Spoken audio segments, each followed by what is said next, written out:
Bonjour chers internautes, bienvenue dans ce nouveau numéro du Canapé Congossa. Vous le savez, l'émission qui traite des sujets politiques de manière décontractée, mais avec des invités de qualité. Vous le savez, ça se passe uniquement sur Média 241, la chaîne fièrement gabonaise. Alors aujourd'hui, nous allons parler justement d'un sujet assez intéressant. Vous le savez, nous sommes en période électorale. Alors le Gabon est-il prêt pour qu'une femme soit à la tête justement du pays ? C'est l'interrogation que nous nous posons justement sur cette émission. Alors pour ce faire, sur ce plateau, nous recevons Madame Lisiane Neyer, qui est consultante en communication. Bonjour. Bonjour. Vous allez bien? Ça va, merci. Merci d'avoir accepté notre invitation. C'est un plaisir de vous recevoir sur ce plateau du Canapé Congossa. Vous le savez, aujourd'hui, on va débattre d'un sujet qui fait tourner justement les langues sur la toile. Alors bien évidemment, nous avons Monsieur Mvé Obam, qui est citoyen gabonais également. Bonjour. Bonjour. Comment ça va? Ça va bien et vous? Ça va très très bien. Merci également d'avoir accepté notre invitation. Alors pour m'accompagner sur ce Canapé Congossa, nous n'avons rien d'autre que la congosseuse en chef, qui n'est rien d'autre que Magdela. Comment Merci, ça va? ça va bien toi? Ça va, ça va. Ok. Alors voilà, on a justement planté le décor, nos invités sont là. Nous allons parler d'une thématique assez intéressante, comme je l'ai dit tantôt. Mais avant, je vous propose de regarder cet élément et puis on revient juste après.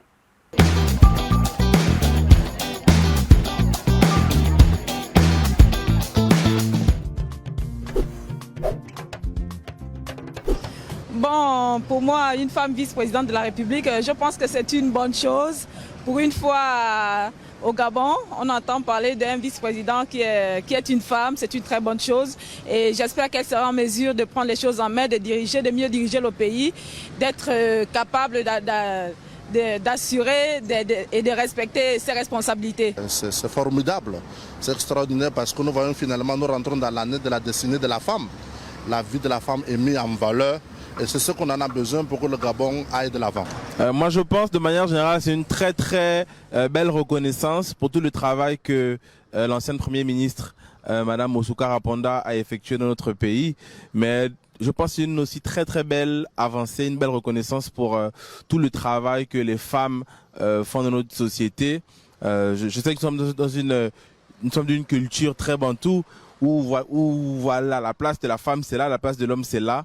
Mais je suis vraiment, moi ça me touche particulièrement, je suis content de me dire que en matière d'avancée et sur la condition de la femme et la place qu'elle peut avoir dans notre société, le Gabon est vraiment en avance sur beaucoup de pays d'Afrique centrale et même des pays d'Afrique tout court. Je crois même que le Gabon est l'un des pays où la femme a vraiment une très belle place dans la société, où le travail de la femme est reconnu. Et donc pour ça, je pense que voilà, vraiment chapeau, je suis ravi. Je dirais que pour moi, en étant dans la décennie de la femme, c'est quelque chose de louable, c'est encourageant pour toutes les femmes. Ça montre à quel point la femme a quelque chose à apporter pour le développement de la société. Une femme vice-présidente de la République, c'est un honneur pour notre pays.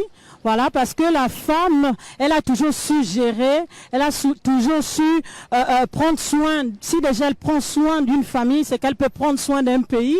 La Bible dit la femme sage bâtit, et je pense que cette dame, c'est une femme sage qui va bâtir notre nation, le Gabon. Bon, une femme à la tête de la présidence de la République, je pense qu'elle pourrait gérer, mais c'est pas aussi mal si elle prend le pouvoir. Une femme vice-présidente de la République, qu'est-ce que je peux dire? C'est une personne gabonaise comme toute autre.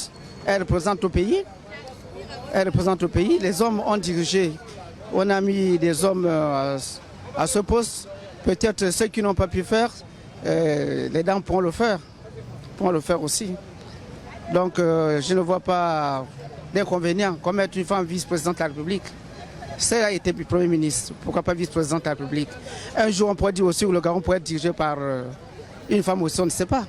Mais félicitations aux femmes aussi. Ça représente une fierté, une énorme fierté pour les Gabonais, en particulier la femme gabonaise, parce que c'est la première de fois, une femme vice-présidente de la République.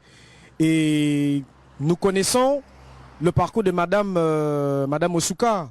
Elle était à la mairie, ministre de la Défense, Premier ministre. Le passage est vraiment parfait et efficace. Premier ministre, le travail aussi était efficace et aujourd'hui, vice-président de la République, on ne peut qu'être fier. On ne peut qu'être fier en tant que Gabonais, moi en tant que jeune Gabonais. Et j'ai cette foi que Madame Osouka, vice-présidente de la République, je sais qu'elle sera vraiment à la hauteur et elle va régler beaucoup de problèmes chez les jeunes, en particulier le problème du chômage, en particulier le problème de l'emploi. Essayer de créer des emplois, problème de la santé, parce que nous, les jeunes, nous avons besoin d'être en bonne santé, on a besoin de se faire traiter, de se faire soigner. Et vraiment, nous disons bonne chance à Madame le vice-présidente, Madame Rose Osouka. Bonne chance et je profite de l'occasion de lui souhaiter mes vœux les meilleurs. Beaucoup de santé à Madame la vice-présidente et la jeunesse est derrière vous. Alors voilà, hein, donc on a posé justement la question aux Gabonais, ce qu'ils pensaient justement d'une femme à la tête de la vice-présidence et les réactions sont plutôt positives. Hein.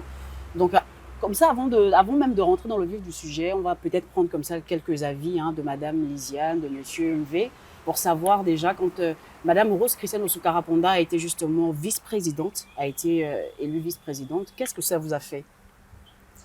Bon, il faut dire que ce n'est pas une première en tant que telle. Nous avions déjà eu Madame Rose Francine Rogombe, qui a occupé la fonction de présidente de la République et qui a conduit la transition en 2009 avec brio et avec succès.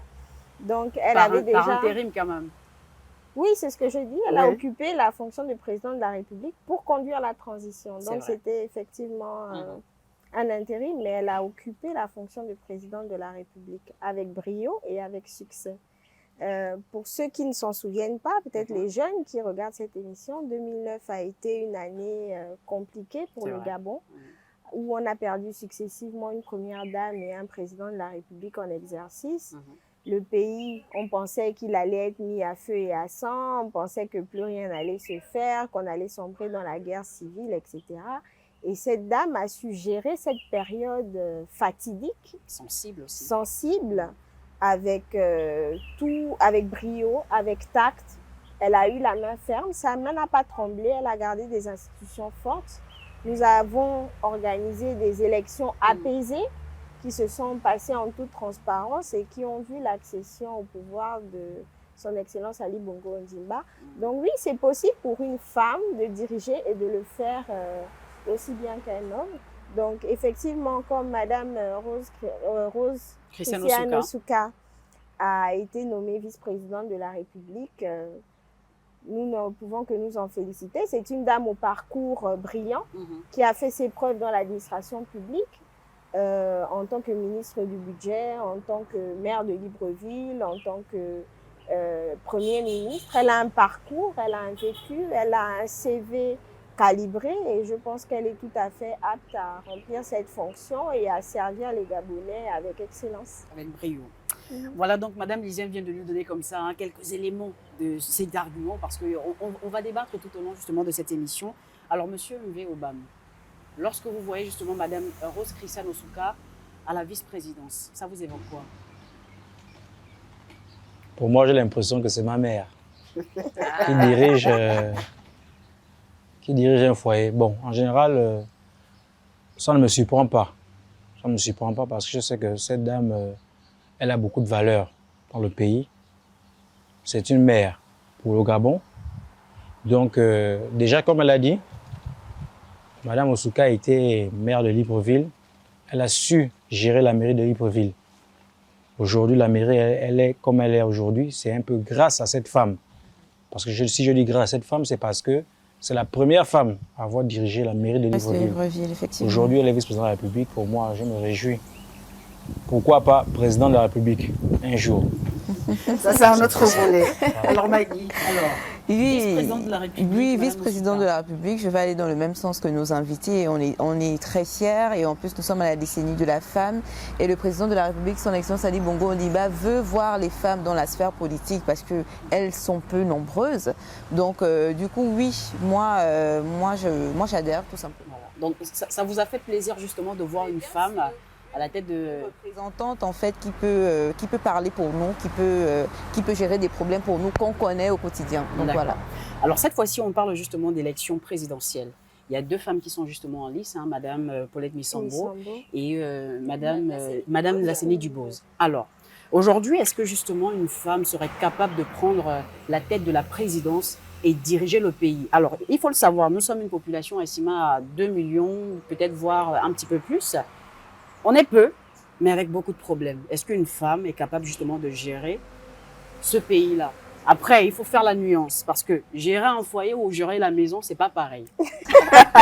Mais si on ramène un peu l'État au foyer, je peux dire que c'est la même chose, parce qu'il y a différents pans quand même dans une maison et tout. Je n'apprends rien, les femmes qui nous regardent peut-être seront d'accord avec moi. Et donc je pense que oui, si on a pu gérer la vice-présidence, on a pu gérer la fonction de Premier ministre, ce n'est qu'un seul pas. Mais après, c'est pas pareil aussi. Je ne sais pas si vous êtes d'accord avec moi, mais oui, ce n'est pas pareil, mais c'est pas parce le que c'est pas degré pareil de qu'on ne va pas être responsabilité capable. n'est pas forcément le même. Par exemple, quand on est, je sais pas moi, à la tête de la vice-présidente, c'est pas les mêmes responsabilités qu'on est quand on est président ou quand on est Premier ministre, voilà. Oh, je suis pour qu'on recentre le débat. Oui. Est-ce qu'une femme peut être présidente de la République au Gabon? Oui, rien ne lui interdit. Le cadre légal le permet, donc effectivement, c'est possible. Alors peut-être pas peut être, c'est-à-dire être capable de diriger. J'allais en venir. D'accord.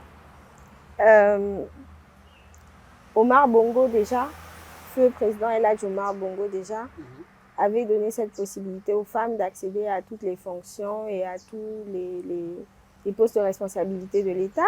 Et son Excellence Ali Bongo Ndimba a continué ce travail, et notamment avec le programme Gabon Égalité qui promeut la représentativité des femmes dans toutes les sphères de la société. En tant que consultante en communication politique et analyste de la vie politique, effectivement, une femme peut être présidente de la République parce qu'on raisonne en termes d'acteurs politiques. Et un acteur politique n'a pas de genre. Pour qu'une femme soit élue présidente de la République, il faut qu'elle vienne avec une offre de valeurs qui rejoigne les besoins de son électorat. Qu'elle soit excellente et qu'elle soit sur le terrain politique et qu'elle arrive à convaincre. Et dès lors qu'elle a réussi à faire ça, elle peut effectivement être portée par la population au poste de président de la République. Donc moi, je ne doute pas des aptitudes d'une femme à diriger parce que nous sommes avant tout des êtres humains dotés des mêmes capacités. Et je n'aime pas non plus l'analogie qu'on veut faire entre gérer un foyer et gérer un État. Parce qu'il y a des hommes, les hommes, on ne leur pose pas la question de savoir s'ils savent gérer un foyer, etc. Mais pourtant, on leur donne, pourtant, il y a des hommes aussi qui savent gérer un foyer. On leur donne cette opportunité-là de gérer l'État. Et pourquoi une femme qui gère au quotidien un foyer ne pourrait pas gérer un État? Ça n'a pas, pour moi, cette analogie ne tient absolument pas. Donc, il faut raisonner en termes d'acteurs politiques. Pour qu'une femme arrive à la tête du Gabon, il faut qu'elle en démontre les capacités et qu'elle réussisse à conquérir le cœur de son électorat en proposant une offre de valeur qui rejoigne les besoins de celui-ci. C'est comme ça que fonctionne la démocratie et c'est comme ça que fonctionne la politique. Vous voulez atteindre une fonction élective, il faut convaincre votre électorat, il faut démontrer des capacités de leadership, il faut démontrer des capacités de management, il faut pouvoir fédérer des lobbies, des financements et des voix autour de vous. Et à ce moment-là, vous pourrez prétendre à accéder à une fonction élective. Donc, ce n'est rien que ça. Il ne faut pas se dire « je suis une femme, je suis un homme ». On est des êtres humains, on a des capacités. Si vous sentez que vous avez la capacité de le faire, vous pouvez le faire. Alors, aujourd'hui, on constate justement, quand on parle d'élections présidentielles, très peu de femmes se présentent. Pourquoi il y a aussi peu de femmes qui se présentent? Est-ce que c'est parce que elles-mêmes, intrinsèquement, elles savent que bon, on ne peut pas gérer, on n'est pas capable. Donc voilà pourquoi on ne se présente pas aussi nombreuses que les hommes. Je pense que les femmes, quand elles se lancent dans une bataille, c'est pour la gagner. Beaucoup de candidats masculins se présentent à l'élection présidentielle pour avoir des rôles de figurants. Pour avoir des rôles de position. C'est-à-dire, il sait très bien qu'il n'aura pas plus de 0% de voix, mais il se présente à chaque élection. Je ne citerai pas le nom des acteurs politiques que tous les Gabonais peuvent reconnaître. Depuis qu'il y a le multipartisme, il y a des candidats qui se présentent à chaque élection et qui n'arrivent même pas à atteindre 5% de voix. Mais on se demande pourquoi ils se présentent toujours. Je doute qu'une femme puisse le faire. Mais est-ce que parce que c'est aussi l'une des qualités des femmes. Nous ne nous engageons pas dans des batailles pour lesquelles nous savons que nous n'avons pas de chance, on va dire ça comme ça. D'accord. Alors, Madame Lisienne, excusez-moi de vous interrompre. Donc, ça veut dire qu'aujourd'hui, hein, les femmes qui sont en lice à la présidentielle, vous avez confiance qu'elles puissent avoir de bons résultats? Bon, je ne vais pas me placer à la place des Gabonais parce qu'à la fin de la journée, ce sont les Gabonais qui votent. Donc, moi, je représente une voix. Donc, ce que je vais dire n'engage que moi et mes pieds. C'est vrai. Lorsqu'on regarde la candidate de l'Union nationale, Madame Paulette Missambo, c'est une femme d'État. Elle a la carrure, la prestance et le CV qu'il faut pour prétendre à une élection présidentielle. Elle est accompagnée par un parti politique qui est plus ou moins organisé et qui a plus ou moins une représentation nationale. Elle a à ses côtés une équipe de personnes plus ou moins chevronnées qui ont occupé des fonctions, qui occupent des fonctions, qui ont une connaissance des rouages de l'État, des rouages de la politique, qui ont fait une candidate sérieuse en face du président sortant. Donc, oui, cette dame, elle peut prétendre plus que certains hommes qui sont présents, qui sont candidats à cette fonction. C'est une femme qui est capable de lever des soutiens. On l'a vu faire le tour du Gabon sans aucun problème. Aller à la rencontre des populations, aller dans l'arrière-pays, se positionner sur des sujets d'actualité, etc. Elle a le bagou nécessaire. Madame Lasseni Dubo, c'est également une femme politique très engagée. On l'a vu au front, notamment lorsqu'elle était au PDG en 1990, qui était une période hyper sensible, où toutes les représentations du PDG avaient été brûlées sur l'ensemble du territoire national. Il fallait avoir de la poigne, du courage et du caractère pour se mettre à cette période-là à côté du président et défendre l'existence du Parti démocratique gabonais. Elle a géré également l'Union des femmes du Parti démocratique gabonais durant cette période avec de nombreuses réalisations. Donc c'est une femme également qui a du parcours. Sa faiblesse, ce serait peut-être le recul qu'elle a pris pendant plusieurs années sur l'actualité politique où elle n'a pas été très présente. Le fait aussi de rajeunissement de ses électeurs. Aujourd'hui, ce que je viens de dire, beaucoup de jeunes ne le savent pas. C'est vrai. Beaucoup de jeunes adultes également ne le savent pas parce que ne s'intéressant pas à la politique, ne s'intéressant pas à l'histoire politique du Gabon, peuvent ne pas lui reconnaître ce parcours. Donc, à elle de travailler et de travailler fort pour retrouver cette place. Elle a été portée par une coalition également de petits partis. Donc, elle n'a pas peut-être le même avantage que Madame Paulette Missambo qui est portée par un parti bien ancré de l'opposition. C'est vrai. Mais elle peut être une bonne outsider et je crois qu'elle peut supplanter quelques candidats masculins pas très sérieux. Très bien. Est-ce que vous pensez qu'il y a un manque de solidarité féminine en fait lorsqu'il s'agit des femmes candidates aux élections présidentielles? Chaque élection qu'on a eue, elles se sont présentées, mais elles ont souvent un suffrage vraiment pas très élevé. Est-ce que de ce côté, il y a un manque de solidarité féminine quand même? Je pense que la question n'est pas très bien posée et c'est un des freins que les femmes rencontrent souvent. Beaucoup de femmes, quand elles se lancent dans l'entrepreneuriat ou dans la politique ou dans le sport, etc., pensent de facto qu'elles méritent le soutien des autres femmes. Mais lorsque vous vous lancez dans un projet, vous ne méritez rien du tout. Vous devez convaincre. Vous devez aller chercher le soutien. Mais il y a des candidats masculins qui ne convainquent pas, mais les femmes sont derrière et pourtant... Ils arrivent à les convaincre. Je peux vous assurer que personne ne se lève de son lit. Parce que généralement, les périodes, pour rester dans le contexte politique, le jour du vote, c'est férié. Donc, personne ne se lève un jour férié, s'habille et sort de chez lui pour aller faire la queue dans un bureau de vote s'il n'en a pas la profonde conviction. Et c'est une des causes de l'abstention notamment. Vous allez faire des meetings, les gens seront intéressés à venir, faire l'ambiance électorale parce qu'il y a de la musique, c'est fun, on va snapper et tout ça. Oh, j'étais au meeting, nanana, avec le branding, on m'a donné un t-shirt, une casquette, etc. Mais la même personne qui vous a assuré de son soutien, etc., le faire lever de son lit, le jour du vote, se rendre au bureau de vote, faire la queue pour effectivement accomplir son devoir citoyen, il faut qu'il soit animé d'une conviction. Il faut que vous l'ayez convaincu d'une manière ou d'une autre. Sinon, c'est plus facile de se dire « Ah ouais, je le soutiens, de toute façon, il va gagner. » Tout le monde se dit ça. « Ah non, mais non, c'est déjà tout cuit, il va gagner. Il n'a pas besoin de m'avoir, il y a déjà les autres qui vont voter pour lui. Moi, j'attends au quartier, j'attends l'annonce des résultats. » Tout simplement. Donc, solidarité féminine, non. Il ne faut pas compter sur ça. Il faut pouvoir aller convaincre les femmes, aller à la rencontre des autres femmes, avoir l'humilité de leur demander leur soutien. Rien n'est jamais acquis, surtout pas en politique. Alors, pour revenir un petit peu sur les femmes présidentes, ou celles qui ont déjà occupé justement ce poste-là, on en parle très peu. Je ne sais pas pourquoi. Moi, je veux savoir. C'est-à-dire qu'en Libéria, on a la pionnière Maëlène. On a au Malawi, Joyce Banda. On a eu également une scientifique au pouvoir, donc à Maurice, Madame Agnès. Voilà. Rose Francine Rogombe également, qui était présidente par intérim. Pourquoi on parle très peu de ces femmes-là? C'est-à-dire que quand on voit un petit peu dans le monde politique, on ne parle pas très souvent d'eux. Je pense qu'il faut que les femmes apprennent à parler d'elles-mêmes.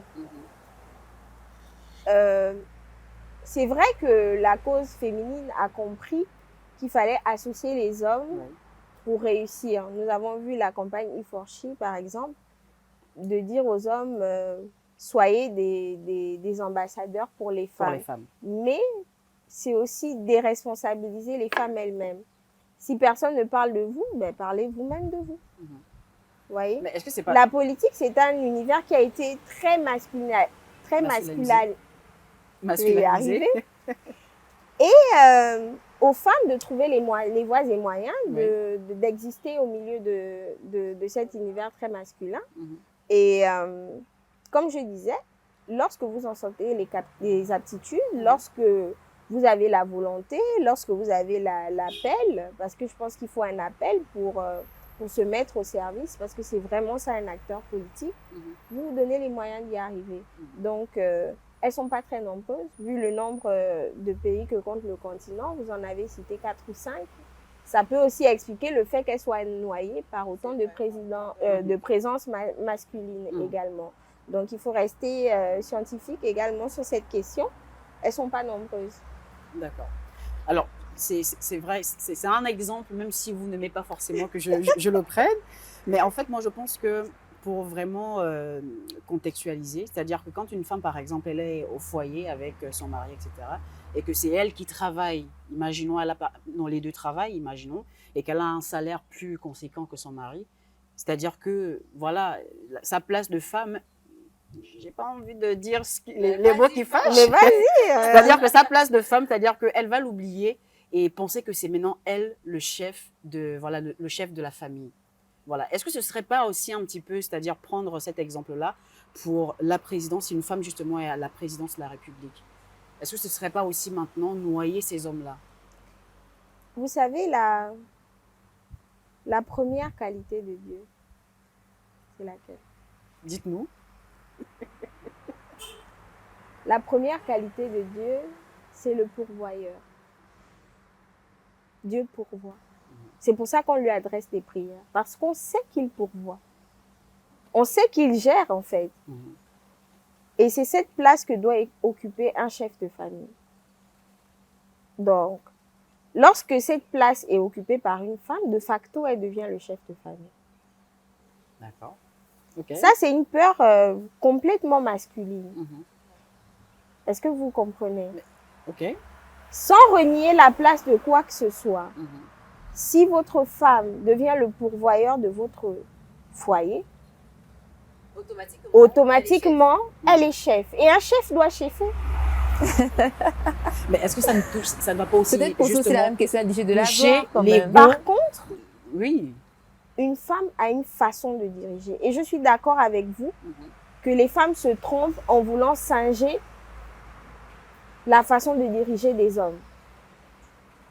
Une femme doit pouvoir cheffer en gardant sa féminité, en gardant sa particularité. Lorsque vous imitez un homme, vous avez toujours un geste de retard. Lorsque vous êtes imitateur, vous avez toujours un geste de retard. Parce que vous allez attendre que je fasse ça pour faire ça. Vous allez attendre que je fasse quelque chose pour faire la même chose. Donc, vous n'êtes pas aux commandes. Oui, une femme à la tête d'un État doit régner en tant que femme. En tant que femme. C'est ce qui fera sa particularité. Une femme, lorsqu'elle est à la tête d'un foyer, Mais on sent aussi, Madame Lisiane, hein, que les femmes gèrent souvent des situations avec beaucoup plus d'émotions que les hommes. Est-ce que ce ne sera pas aussi un frein? Justement, je ne sais pas si Monsieur Mvé Obama est d'accord avec moi. C'est-à-dire que les femmes, on les côtoie tous les jours. On sait comment elles fonctionnent. C'est-à-dire que voilà, au foyer, comment elles gèrent les enfants, etc. Même parfois aussi, quand elles occupent des responsabilités, des grandes responsabilités, parfois elles peuvent gérer ça avec des émotions, telles qu'une femme le fait très souvent. Moi, je dirais, en fait, en général, vous voyez, la femme dans un foyer, même si la femme a plus, plus de finances que son mari, même s'il est clochard, il est comme quoi, il restera toujours le chef de famille. Il aura toujours le dernier mot. Je pense que c'est un peu l'exemple avec Madame Osouka. Je sais qu'elle est fiancée vraiment plus élevée que son mari, mais quand elle enlève... Ah bon, tu nous informes, mais non, mais ça c'est bon, on ne peut pas trop rentrer à l'intérieur, mais ça se voit que quand elle va à la maison, elle rentre, elle sait que c'est lui le chef. Il n'y a plus à dire que je suis vice-président de la République, par exemple, il est ministre de il est tel, non.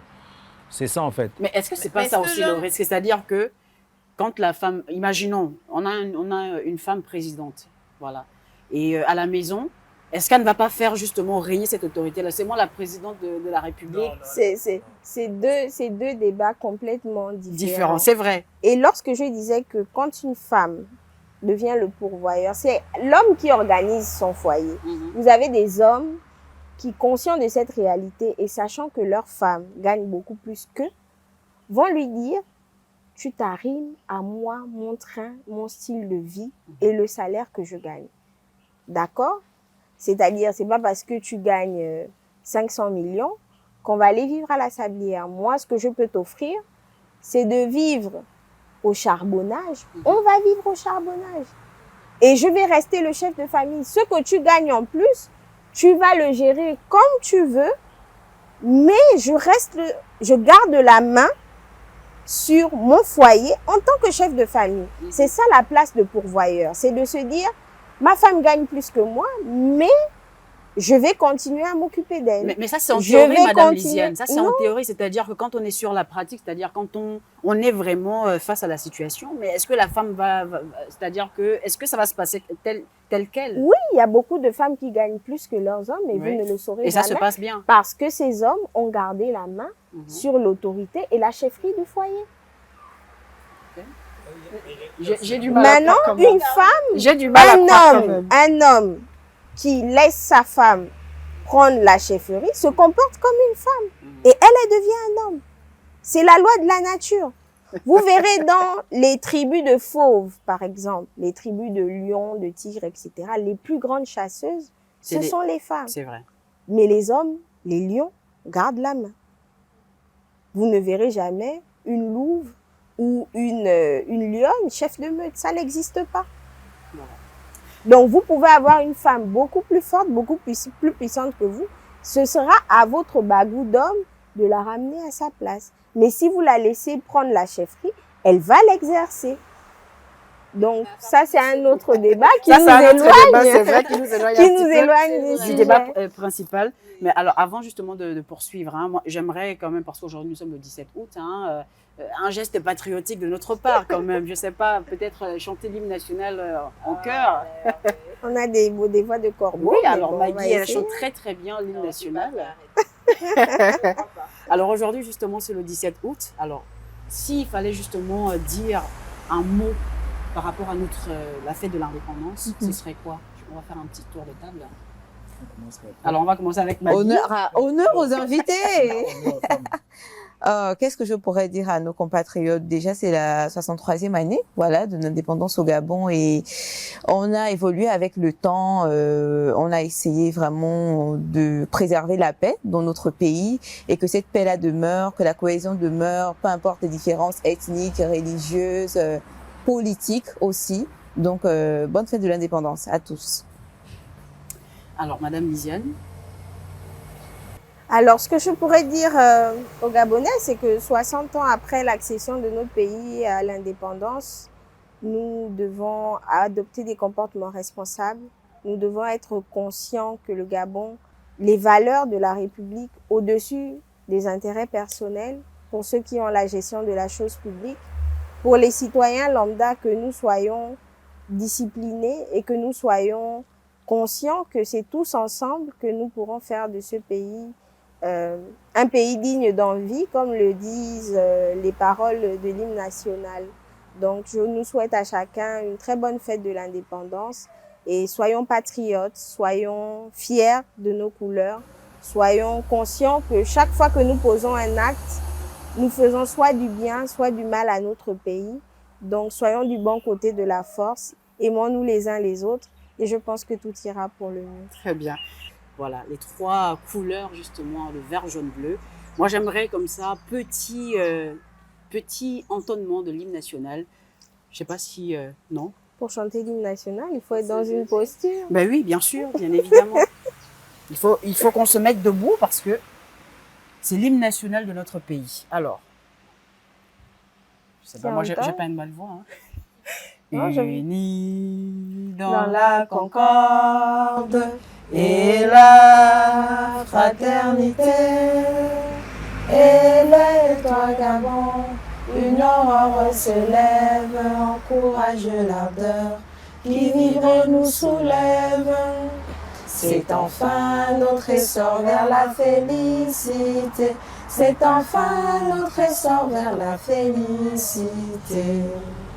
Éblouissante et fière, le jour sublime monte, pourchassons à jamais l'injustice et la honte qui monte encore et calme nos alarmes, qui prône la vertu et repousse les armes, unis dans la concorde et la fraternité.